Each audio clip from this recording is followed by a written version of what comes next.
Once again, hi everyone, and welcome to today's lecture.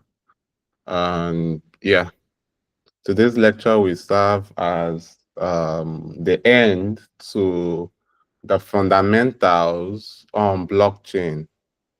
And by next week, we would basically be starting our programming where we would start learning the fundamentals of Rust.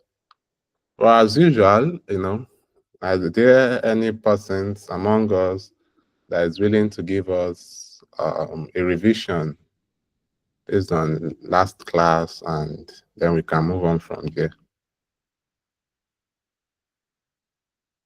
Anyone? Or should I call name? I think I want to call name. Uh, okay. Yeah, I'm not going to call Sylvanus today. No, Sylvanus has been a very active participant. I want to call someone different. Uh, uh, Newton, we haven't heard your voice. Would you care to give us a review on what we discussed from last class? Newton.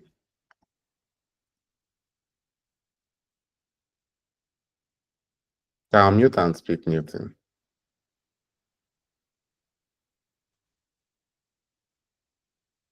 Newton?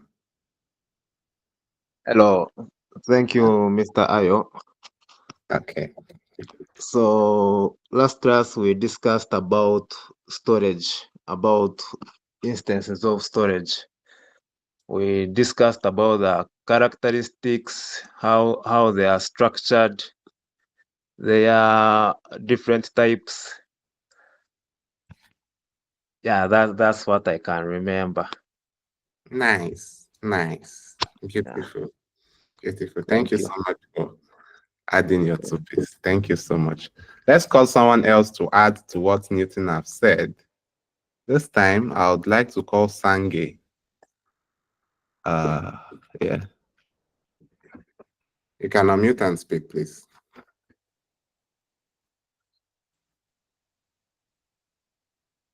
Sange, dear.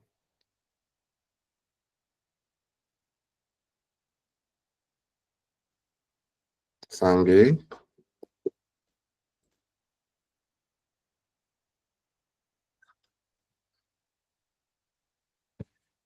Okay. Sange isn't unmuting. Okay, let's move on to Tibet. Tibet, do you care to give us more overview on what we discussed from last class? Yes, I remember we discussed on the types of storage, mostly the temporary, instant, permanent, yeah, and and the costs associated with it. For the permanent, of course, it will require more, more tokens than the instant and the temporary, and that the storage have different uses. So you need to choose the right storage for the right use so that, for instance, if you have users, you don't want to lose the users if you're using the wrong storage in a smart contract. Excellent. Thank you so much, Kibet. Thank you. Okay. So at this very point, is there anyone on the call that have questions from previous class?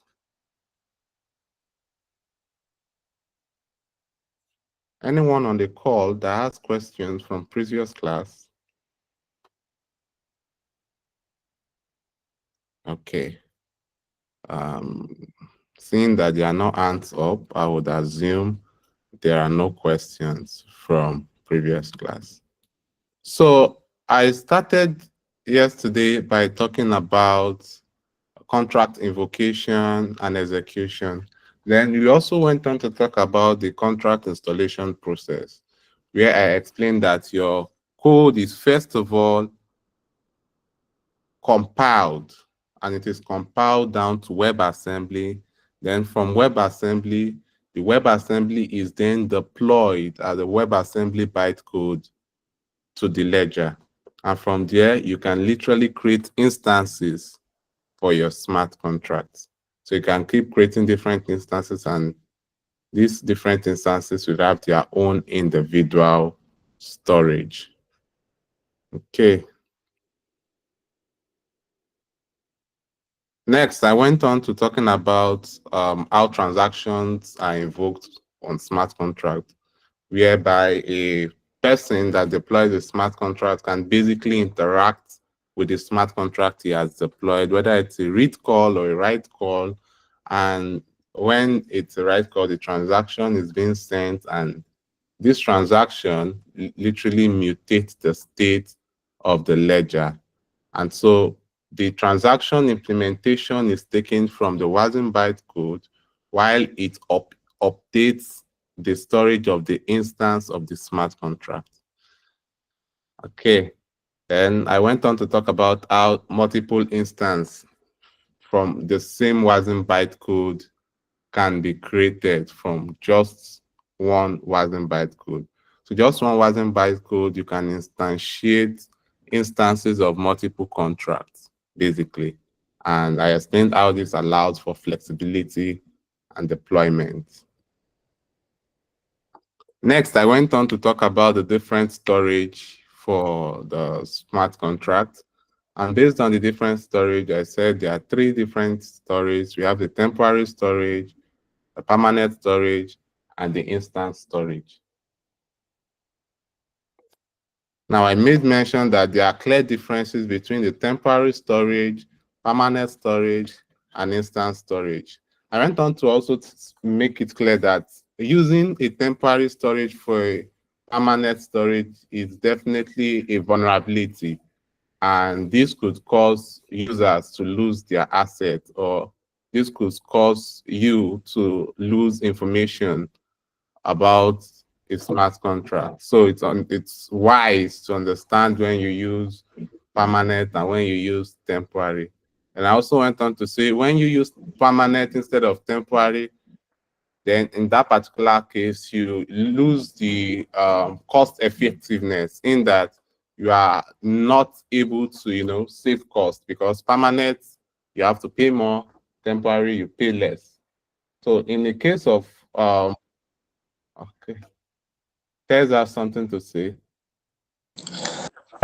Yes, I do. So I just want to understand for this storage, when is it picked up that you are using the right storage? Is it something that's picked up during like a project audit, or is it something that's designed in a template? Like how do you, how do you pick up what are you using the right duration of storage in the right parts? Yeah, basically. Okay. So your question, if I'm correct, is how are you sure that for this particular project you're working on, what you are meant to use is a temporary storage instead of a permanent storage? Or for a project you're working on, how are you sure that it's a permanent storage you're meant to use instead of a temporary storage? Is that your question? Am I correct? Yes, that's correct. And how do you pick it up? Is that why they do contract audits and things like that to pick up design issues like that? Exactly. So now, I made mention of some characteristics of types of storage you have to look forward to when you are creating this storage. From yesterday class, in fact, I gave so many examples. I started by giving example of voting. I made mention that, when you want to vote for a candidate, imagine you are using this implementation on the blockchain.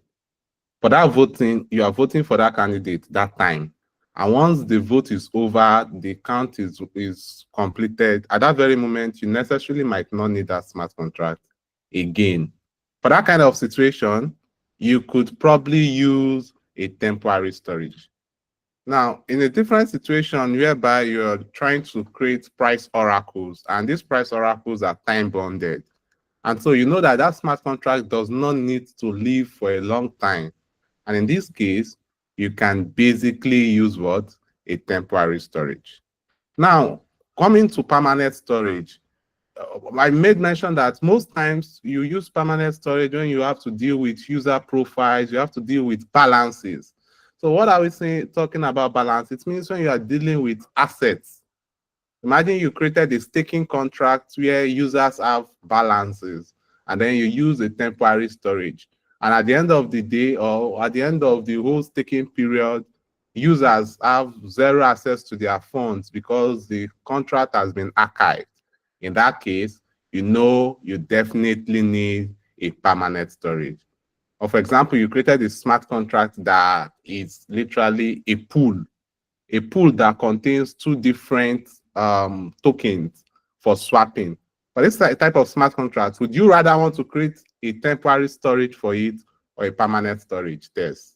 What would you want to use for this kind of implementation? Probably permanent. Why? Because you don't want your users' assets to disappear. They need to be there when they need them. Exactly. So that's literally the answer to your question. Now, another question you might now be asking is, how do I even make a contract a permanent storage? How do I make the contract a temporary storage? All of this we are going to see when we have started writing Cerebral smart contracts. So don't worry, it's just for you to have understanding of what it is before we get to that point. Okay, does Kibet have something to say? Yeah, you can unmute and speak, please. We talked about something like price oracles. Sorry, I didn't get that. Or did anyone get that?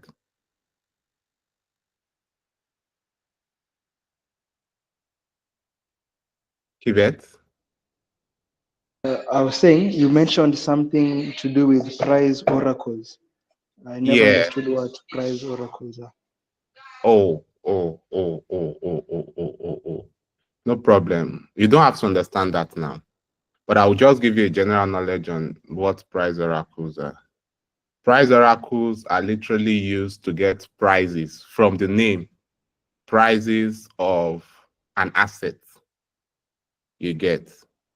So imagine you create a smart contract, and that smart contract, you need to get the price of a token at a particular time, and your smart contract doesn't have access to it. What it does is you can use a price oracle to get the price of that token at that particular time. You get. So oracles are just, although there are different types of oracles. For those that are familiar with the EVM, you will know Chainlink is basically the organization that really deals with oracles, where they do on-chain and off-chain oracles. That has to do with not just price, and it has to do with other off-chain things. So as we move on, we'll definitely be seeing more about oracles, but you really don't need to worry yourself about that for now. So is that fine?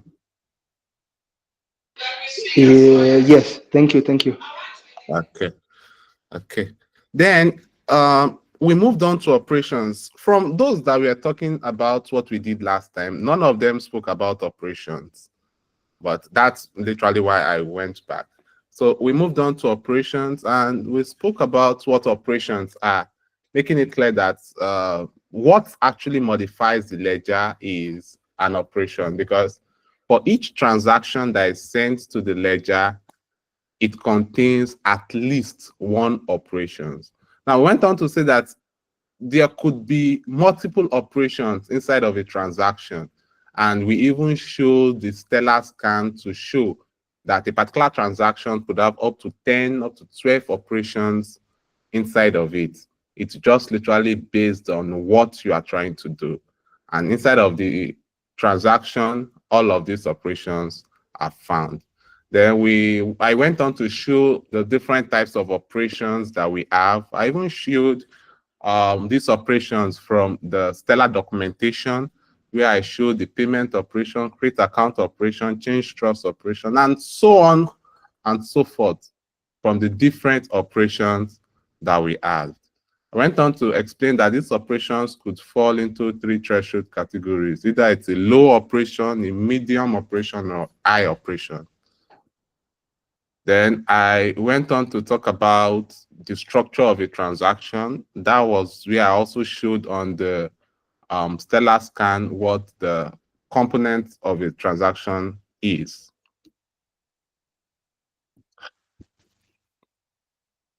Okay, so I ended the class yesterday by talking about purpose of the transaction envelope, where I mentioned that the transaction envelope literally encapsulates all the components of the transaction, and all of these components are then processed together. I made it clear that for the transaction, it needs to have a source account, the sequence number, the operations inside of it, a memo, and signatures. So I went on to explain that the sequence number is just an hierarchical number that literally ensures that a particular transaction sent is processed before the next one is processed. Then we spoke about the operations there, which I've just spoken about literally. So today, we'll be moving on to roles of metadata in transactions. Metadata actually provides additional context and information about the transaction.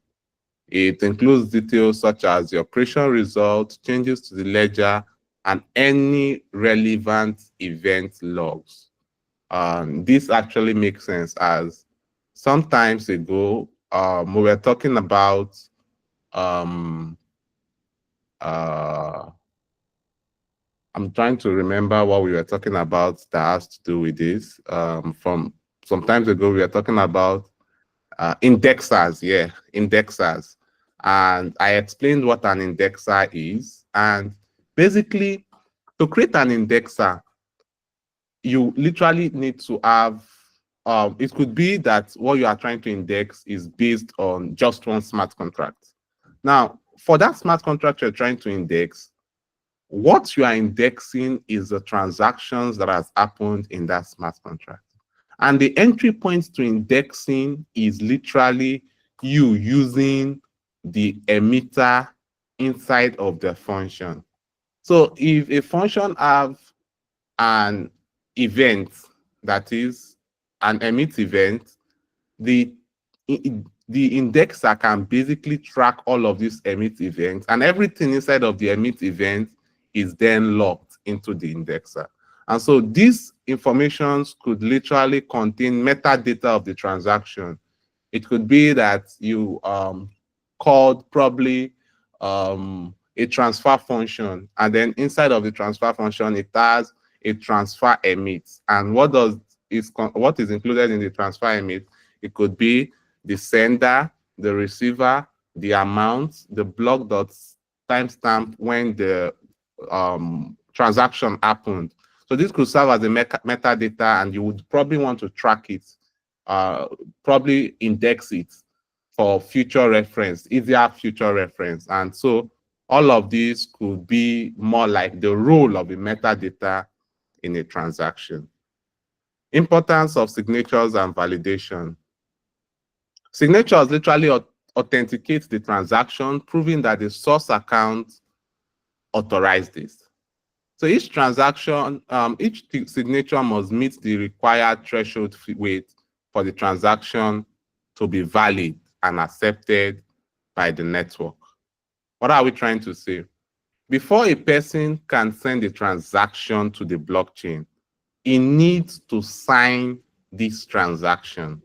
And so signing this transaction is literally using his signature. So it's more like you're sending a document to someone. To ensure that you are the one that sent this document, you literally have to sign the document. And how do you sign this document? You sign the document using your private key, which is literally your account.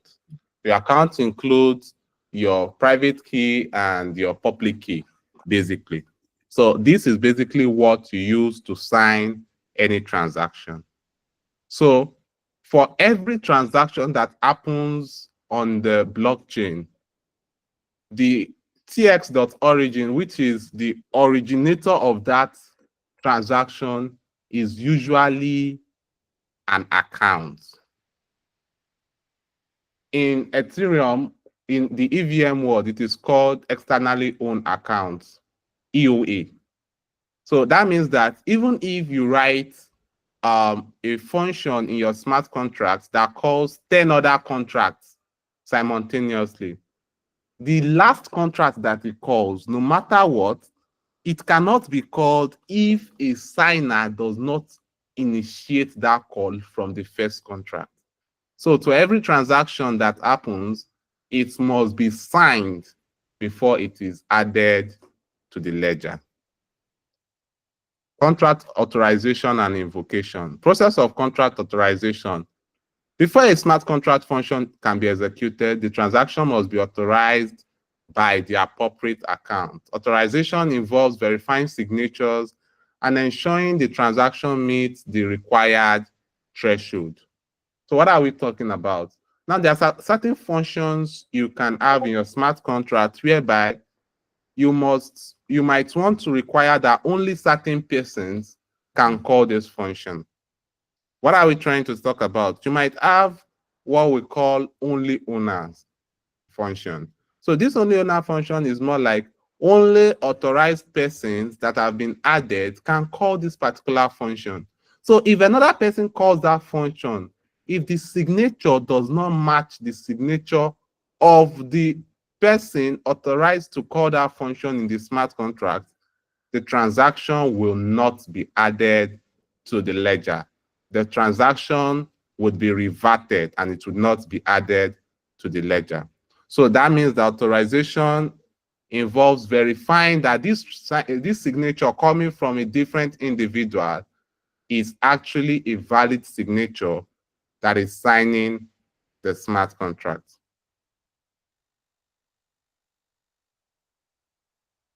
Invoking smart contract functions. Once authorized, the transaction can invoke smart contract functions by including invoke host function operations. So what are we trying to say? When you deploy a smart contract, you can invoke that smart contract. You can call the functions from the smart contract by using this invoke host function operation. So whenever you call any smart contract, what you are trying to call, the operation you are trying to call at that particular time is the invoke host function operations. So let us even look for example of this invoke host function operation. Let me share this. Let's share the scan again. It's usually nice when you see what we are talking about, even though we have not started writing the code ourselves to see. But let's see functions that has been called already. So let's look for, let me click on this. And then let's look at the ledgers.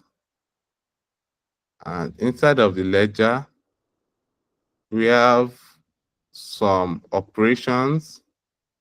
Okay, yes, this particular transaction involves what we are looking for.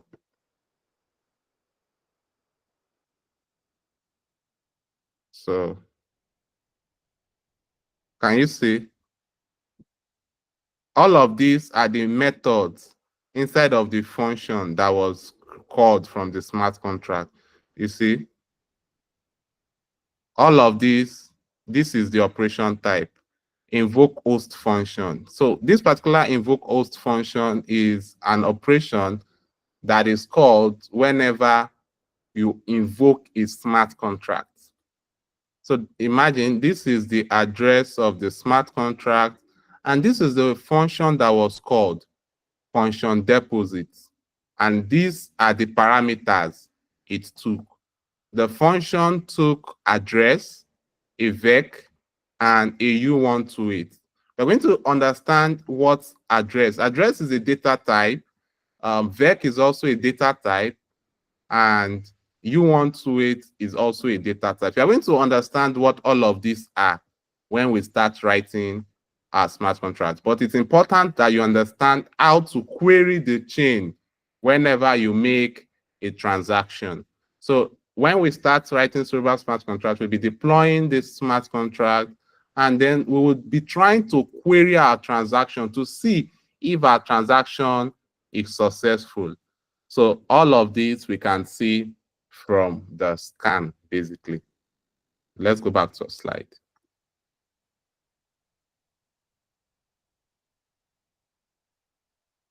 Okay. So talking about invocation, this operation specifies the contract to be invoked and the function to be executed. So notice that what I just showed, we saw the operation type, which is invoke host function, and inside of it, we were able to see the function that was invoked. And we saw that the function had some parameters inside of it, and these parameters had the address, vec, and u1 to it. So all of this basically is what happens when the invoke host function operation is called. Validation and execution. The Stellar network validates the transaction and its operation, ensuring they adhere to the protocol's rule.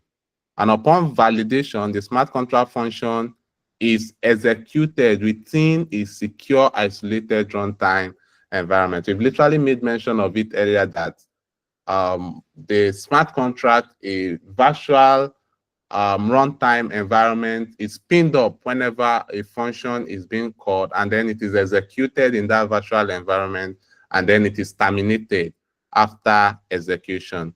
So the network literally would ensure that, okay, this transaction, the function it is calling, is it the right function? Is it taking in the right parameters? If it's taking in the right parameters, the authorization, is it actually the authorized person? The signature doesn't match the authorized person to sign and call this transaction. If it signs it and it shows that, okay, the authorized person is the one calling the transaction, then the transaction would then be added to the ledger. But then, can anyone give me an illustration of why we would want only a certain amount of persons to sign a particular transaction in a smart contract? Can someone give me an example of why we would want not everyone to call a particular function in a smart contract? Anyone? Can everyone hear me? Okay, Edrin. Thank you, Ayo. So I think the reason as why we need only a particular number of people to validate a function is because we want to ensure security. Because if everyone can invoke a function, a smart contract, meaning even the people that are not trusted can invoke it. Thank you very much. Thank you very much. So Edwin has made mention why we want to do that. Can someone now give me an example of a smart contract where we might need certain functions to be exclusively called by a certain amount of people? An example of a smart contract. Thank you very much, Edwin, though. Anyone? Can I hear the question again? My question is, Chiamobi is going to answer the question, yeah, but my question is, can you give me example of a smart contract where we might need only certain amount of people to call certain functions, while we want others to be able to call other functions, but certain functions, we want only a particular amount of people, or even just one person, to be able to call that function? Can you give me an example? Yeah, Chiamobi. Okay. I don't know if this is correct, but like I think in like an escrow contract, I think an escrow contract, like the money that is inside the contract is like it's only like a particular, I don't know, a particular person that is authorized to call the contract, or the contract is like authorized to call only if like certain conditions are met. I don't believe I'm correct. Or something Mm, like um um I don't know. I don't know if I'm correct. thank you very much. Thank you so much for your attempt. Thank you so much for your attempt. Let's hear from Jude, please. I don't think I've heard from you before. Hello, you have heard from me before. It's Joyce. Oh, oh, oh, Yes, only sorry. that I think I logged in with my son's account. Oh, So oh, an example could be withdrawals. excellent answer. Excellent answer. An example could be withdrawal. So imagine I spoke about a staking function whereby only certain amount of people staked money in that contract. Imagine you want to withdraw. Would it be wise for every single person that comes to the contract to withdraw? No. So only those that staked are authorized to withdraw. So this is another example. Thank you so much, Joyce. Newton, you still want to add something? Yes, thank you, Mr. Ayo. My example is a DAO. Hmm. Yeah, Hmm. I think the members can be authorized to vote by signing. Excellent answer. I love the fact that these are very, very, very smart answers, because these are actually applicable scenarios whereby authorized people are needed to sign a transaction. And for example, that DAO you made mention of for voting. Yes. So thank you very much. Thank you very much. So we can see why this is actually placed into place, so that not just anyone can just call the functions, invoke the functions, and then the transaction is added to the block.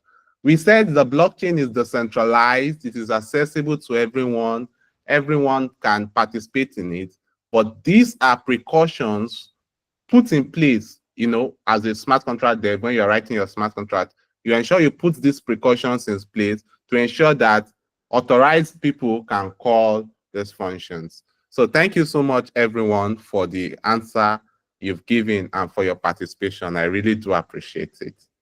Thank you. So moving on. I was asking for use case when we literally have a use case.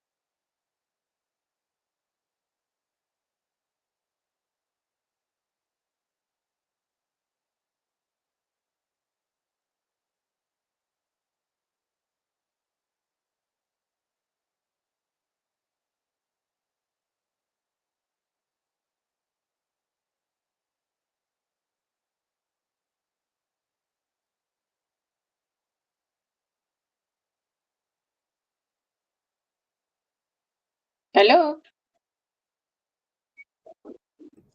Yeah, I think we lost him. Okay, okay.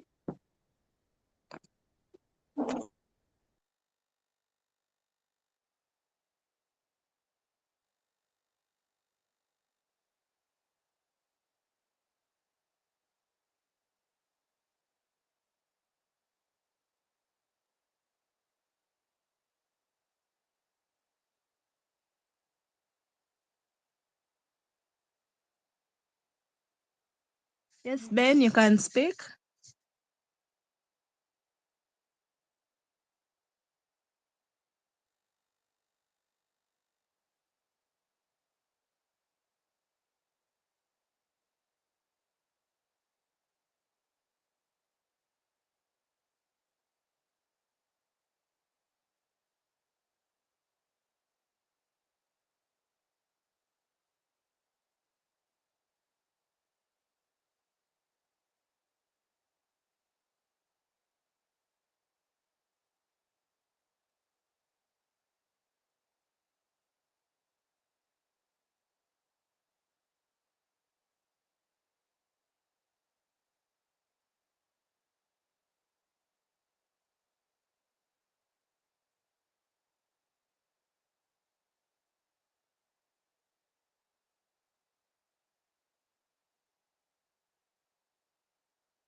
Guys, does this mean that it's over?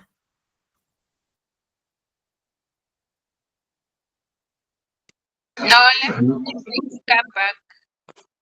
I think he has network issue.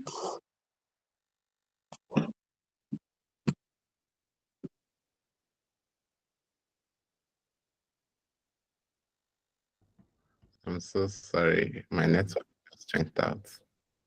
Yeah. So let me share my slide back.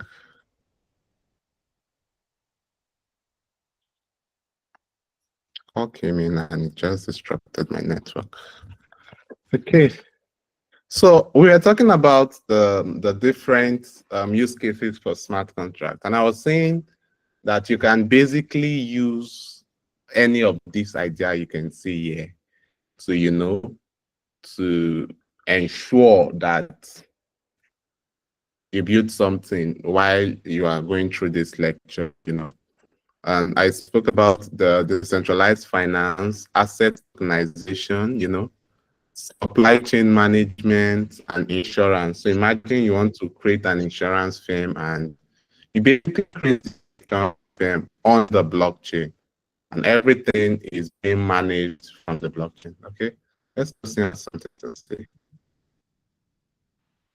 Sorry, I can't see your screen. You can't see my screen. Is that from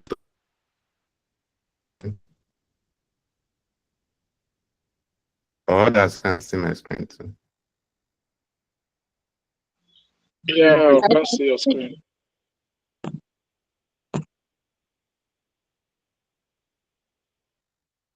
Okay, let me stop sharing and then reshare again.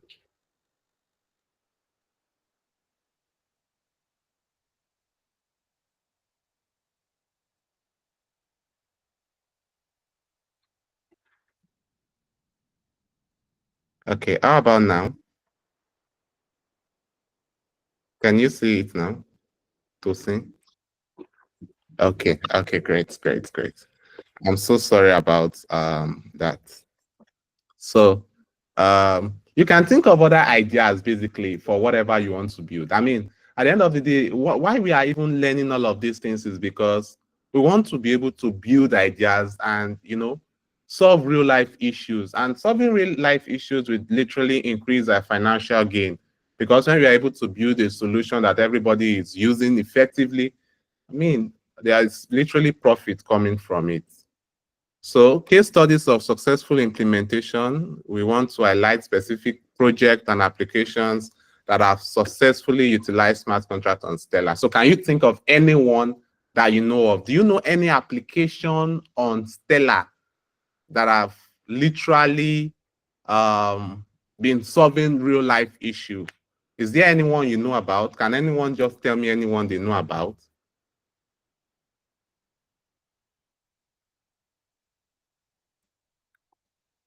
Anyone? Okay, you can unmute. Okay. Newton.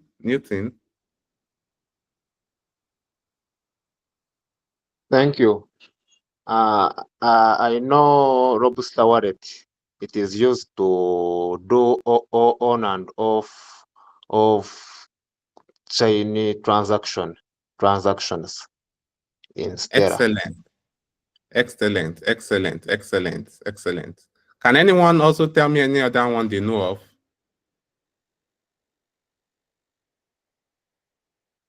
Unless you are new to the Stellar ecosystem, why am I asking this? Immediately you finish learning, you might want to, okay, Jude. I mean, Joyce. Cheaper cash. Cheaper cash. Thank you very much. That's one use. I don't know, have any other person used cheaper cash?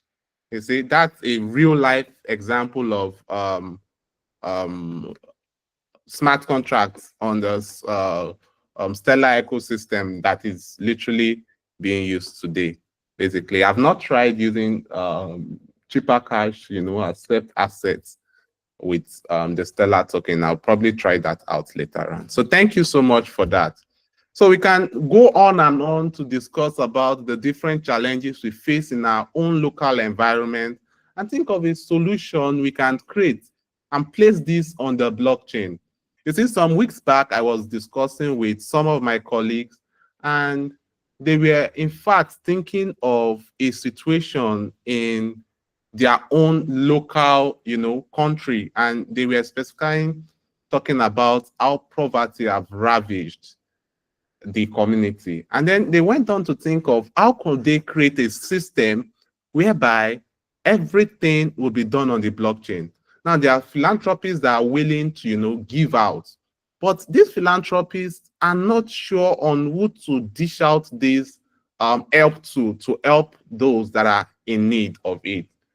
So imagine building a system that is decentralized, whereby philanthropists who feel they want to give out to help the community, they are able to go to this decentralized application and they contribute there. And then for those that are on the receiving end, they can basically be confirmed that these people actually need it.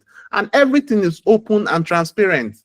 So this could be another idea that, you could build as a solution for real life problem, because we see that truthfully right now there are different applications that are actually doing this, but how efficient, how transparent are these? At the end of the day, some people go inside and they just embezzle all of that fund. Building something like this on the blockchain would basically do what? It will create transparency, it will create openness, and people are, when you're a philanthropist and you come to the application and you basically see what is going on in the application and you see it's transparent, it's open, you notice where the fund is coming in and where it's moving to, this dashboard that displays everything, then you can definitely trust the system. So you can think of so much other things that you can basically do or implement using your smart contract. Developer resources and tools, overview of the available resources. Definitely, you will notice that I have been going to the Stellar official documentation sometimes to show us some other things that are not in the slide. So Stellar definitely gives us the official documentation that is actually comprehensive. And also there are other tutorials. I mean, this that is going on is literally organized by Stellar itself, and it's an opportunity to build using the smart contract. The Stellar Foundation also offers support through forums, the chat channels, and community events. You will notice that on the Discord, there are certain tutorials that goes on for certain parts on how to deploy smart contracts and certain things that goes on, probably a new development. If you're active on the Discord, you will notice some of this happening on the Discord. So it's an opportunity for you as a developer. Even though we have not gotten there, you can just, get into this class and see what's going on. Even though you have zero understanding of what's going on, just participate and listen. And at the end of the day, when we've gotten to that point, it's easy for you to remember that, oh yeah, I've seen something like this before. And definitely this is how we are doing. So it's easier and it sticks better when you've seen it somewhere before. So make use of these opportunities. Also, there are different events that happen all around you. I know there is West African ambassadors, the East African ambassadors, the South African ambassadors. There are so many ambassadors around the world for Stellar. So if there's any event going on in your own local environment, do well to attend this event. Some of these events could include informations of new upgrades to the Stellar network, and this definitely would benefit you as a Stellar developer. One truth is that as a person who is into the tech world, it's important that you keep updating yourself. You keep getting and adding to this knowledge because so many things are changing. Remember we said FutureNet is there to, test out new ideas, new implementations. Imagine you don't go to this community event, you don't even check out the Discord to get new updates. How are you able to update yourself? Imagine there's a new way to deploy this Soroban smart contract from the way you knew before, or there's an upgrade to the Stellar core itself, and it affects the smart contract you write. So even if you have knowledge on the smart contract before, it might be important for you to, some developer tools and SDKs that you can basically use when it comes to deploying this smart contract. An example of it is the Stellar SDK. It's literally a library that is provided in different languages, and it allows you to basically interact with the Stellar network very easily. And we are going to see about that. You're definitely going to see about that. We also have the Soroban Playground. So without you having to instantiate a new project to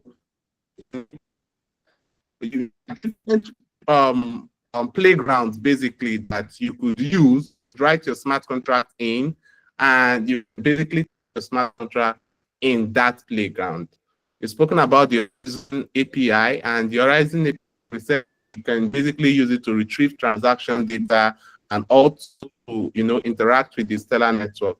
So, using the Horizon API, it's easier for you to basically call for you to read data that is already on chain. What are the best practices for developing on Soroban? First, you want to follow secure coding practice to ensure that smart contracts are robust and resistant to vulnerabilities.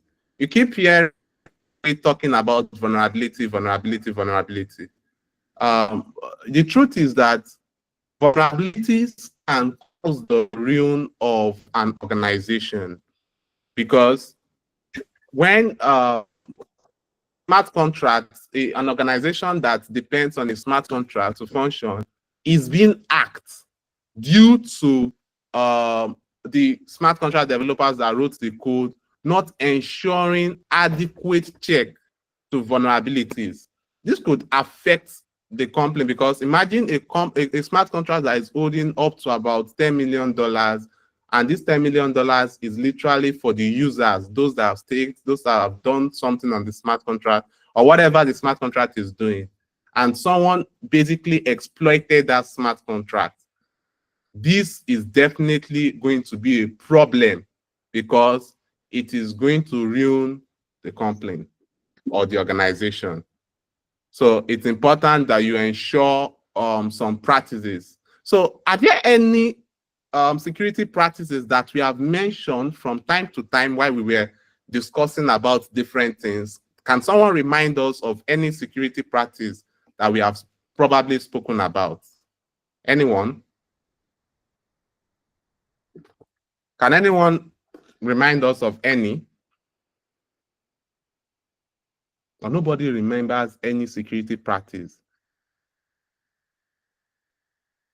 Okay, Tosin. Thank you, Arunde. I don't know if I'm correct though. You mentioned public key and private key. That's the description on. I don't know if that's right. Though. Okay, thank you, Tosin. When you say that, that would not be a vulnerability. Instead, it's a situation where a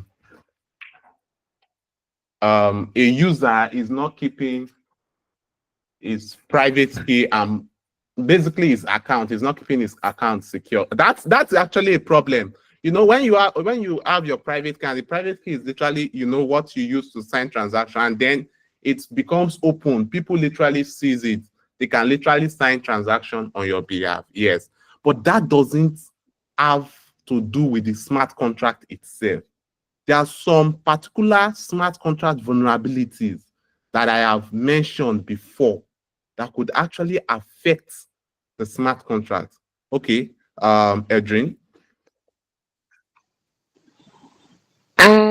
I think hashing.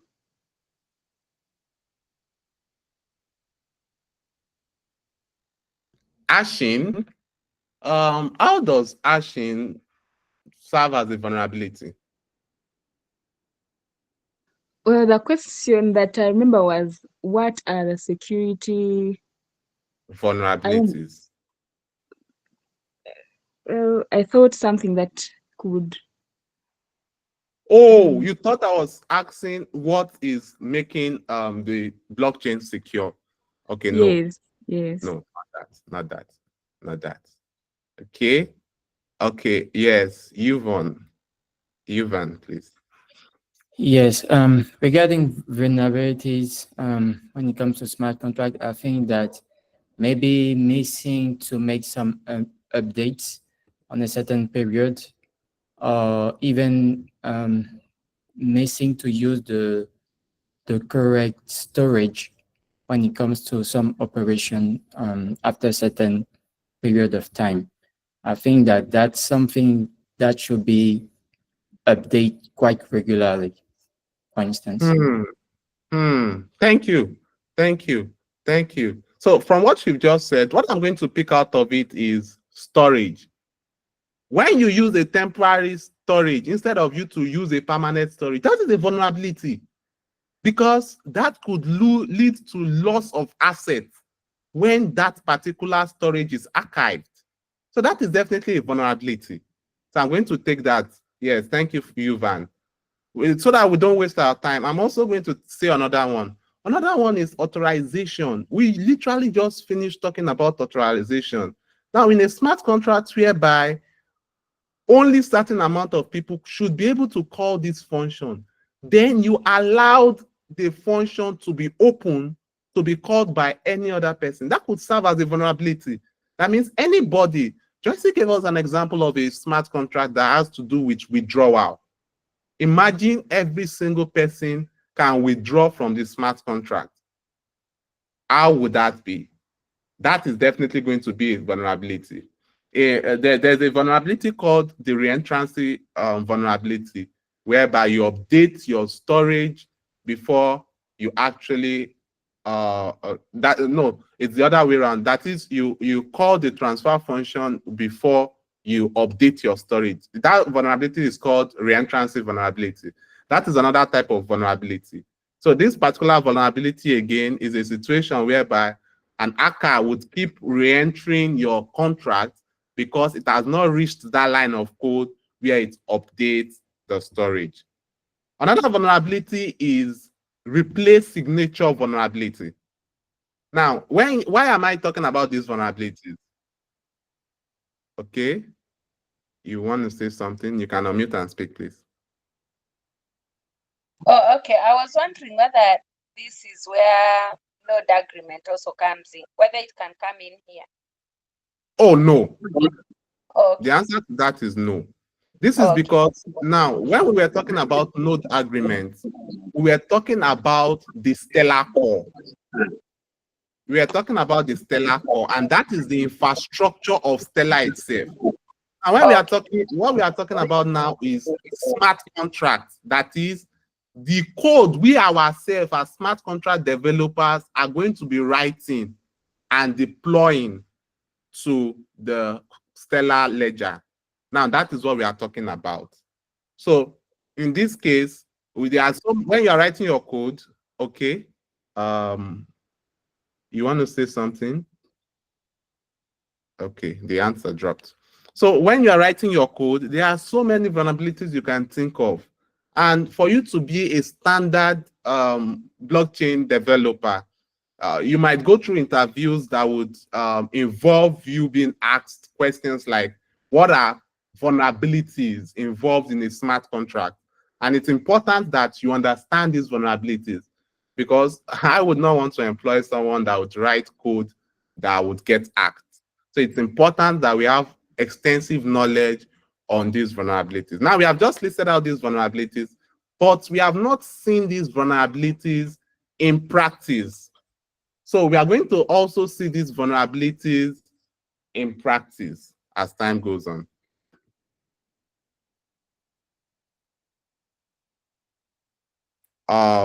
Stellar is not just waiting. There are future development and roadmaps.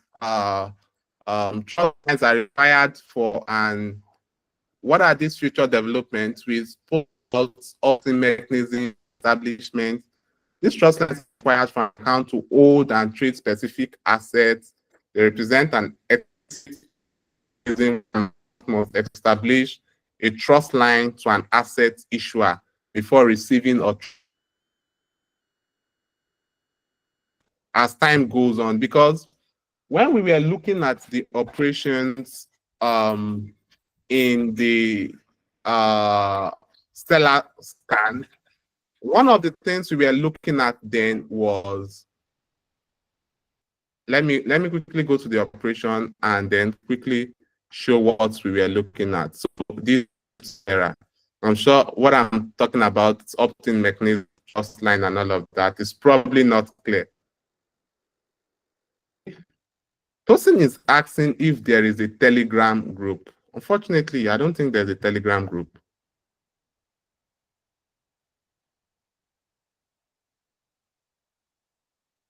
There is actually a Discord where you can join. Yes, there's a Discord group where informations are being passed. Newton, you have something to say? Thank you, Mr. Ayo. I would like to know if a 51 attack is also among the vulnerabilities of a smart contract.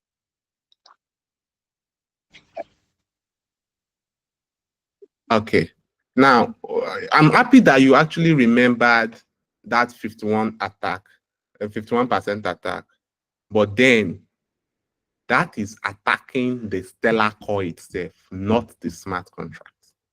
Now, when you attack the Stellar core itself, that means you can change the records in the blockchain. That is, the ledger, the transactions that are added to the ledger, you can change it.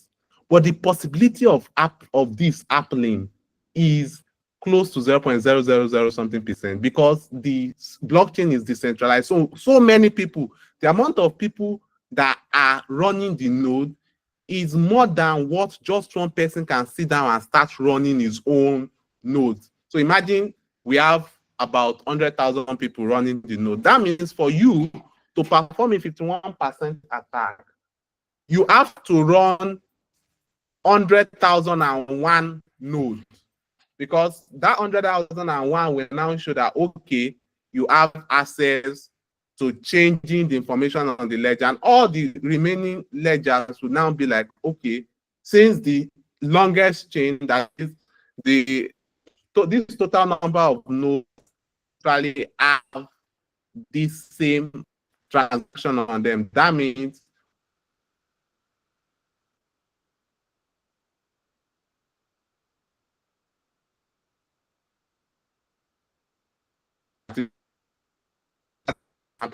it's very likely for us from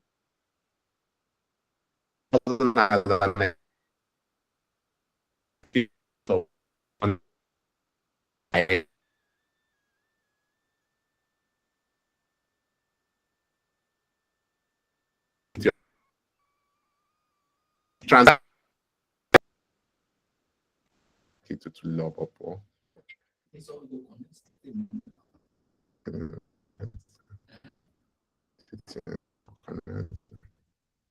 hello.